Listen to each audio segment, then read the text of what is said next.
David Bowie is not just a chameleon. That's a word we hear about him so often. He's a kaleidoscope. He's kaleidoscopic. It's not like he changes colours. David Bowie is many colours. He's a multifaceted person. He's an artist, he's a songwriter, he's an actor, he's an art director, he's a painter, he's a performer. David Bowie is so many things, and that is why his story is so riveting. You see the genesis of David in both his parents in a very strong way.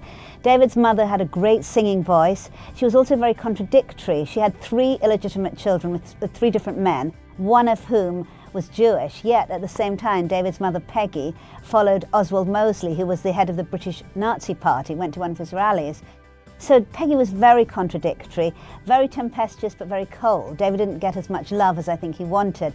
His father, on the other hand, John Hayward Jones, very unusual man too. Like David, was kaleidoscopic. He basically started out in life owning nightclubs, some of them quite shady, but then he went on and he dedicated his life to a charity which looked after underprivileged children. He also was an unbelievable stage father. He did everything to make David into a star.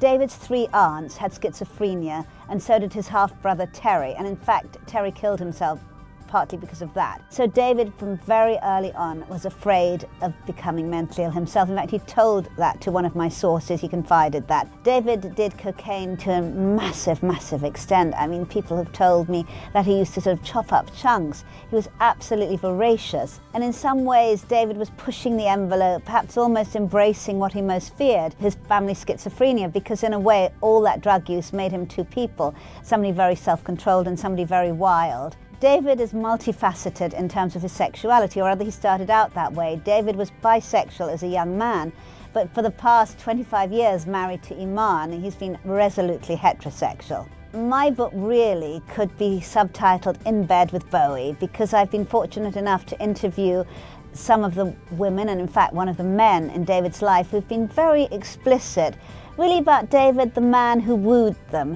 David, the man who enchanted them, David, the man who made love to them. You have a really close-up view of David Bowie in this book, a view that you've never ever had before. It is so, so close up. You can almost feel his breath on your face when you read this book.